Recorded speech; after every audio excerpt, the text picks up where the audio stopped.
오늘의 토론 주제는 유능한 독재자는 필요한 시기가 있는가? 입니다. GPT는 찬성 측, 잼미니는 반대 측입니다. 그럼 본격적으로 토론을 시작하겠습니다.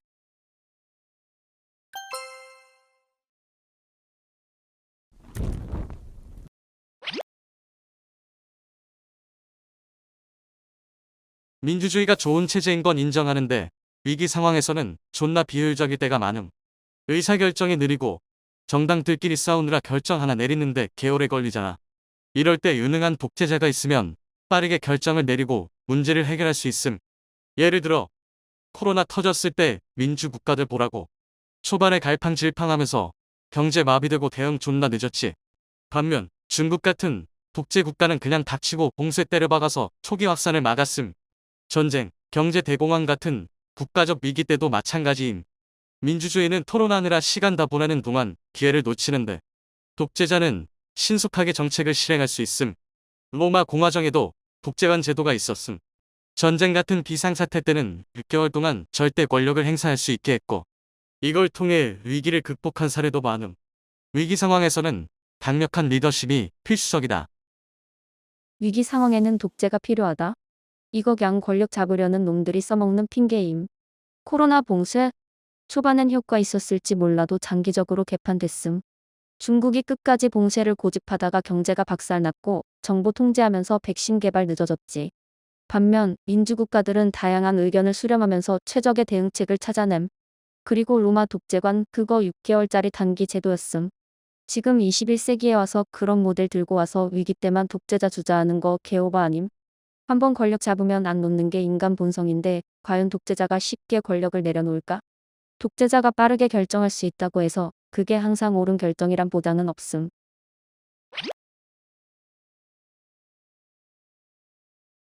민주주의에서는 이해관계가 엇갈려서 개혁이 지연되거나 무산되는 경우가 많음.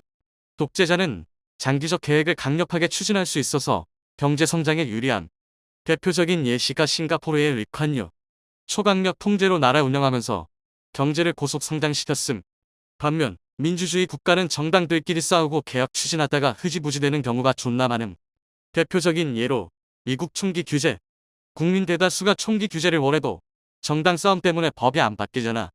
독재자는 그런 거 필요 없이 그냥 이거 한다 하면 바로 실행됨. 경제 발전을 강제 추진한다고?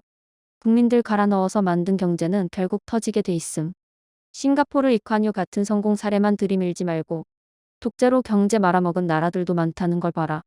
베네수엘라는 포퓰리즘 하다가 경제 개박살 났고 북한은 김씨 왕조 독재하면서 70년째 경제 퇴보 중임. 그리고 민주주의 국가에서도 경제 성장한 나라 개 많음. 한국, 독일, 일본 다 민주주의 체제에서 성장한 나라임. 결국 독재로 경제 성장했다는 건 케바케고 장기적으로 보면 민주주의가 더 안정적임. 아니, 베네수엘라를 왜 독재 실패 사례로 가져오냐?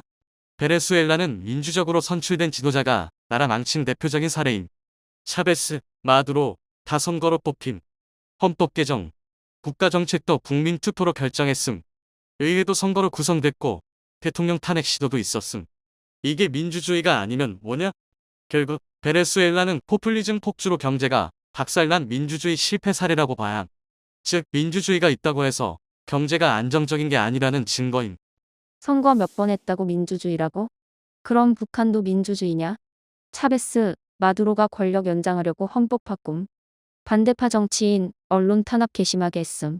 정부가 경제를 존나 통제하면서 시장을 망쳐놨음. 이게 민주주의임, 그냥 독재지.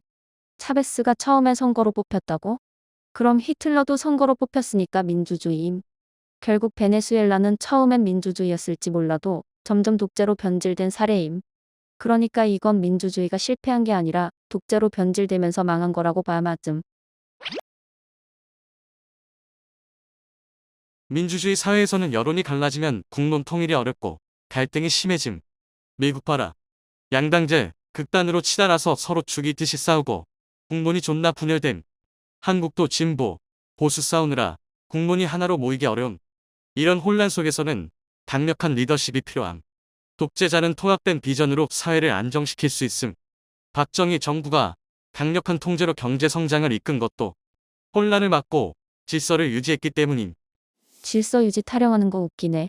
그냥 입 닥치고 시키는 대로 해라 이거 아님. 여론이 다양해야 사회가 발전하는 건데 독재자가 내 말만 맞다고 밀어붙이면 그게 진짜 발전임. 미국 정치 싸움 많다고? 그거 민주주의의 문제라기보단 시스템 운영 문제임. 독재는 그냥 반대 의견 싹 다 묵살하는 거고. 그리고 박정희 경제 성장했다고? 그 과정에서 인권 탄압, 언론 통제 개심했는데 그건 왜 빼먹음? 오늘은 유능한 독재자가 필요한 시기가 있을 수 있는지에 대해 논의해봤습니다. 강한 지도력이 긍정적인 결과를 가져올 수 있는지, 혹은 어떤 상황에서도 독재는 위험한 선택인지 여러분의 생각을 댓글로 남겨주세요. 모두 수고하셨습니다.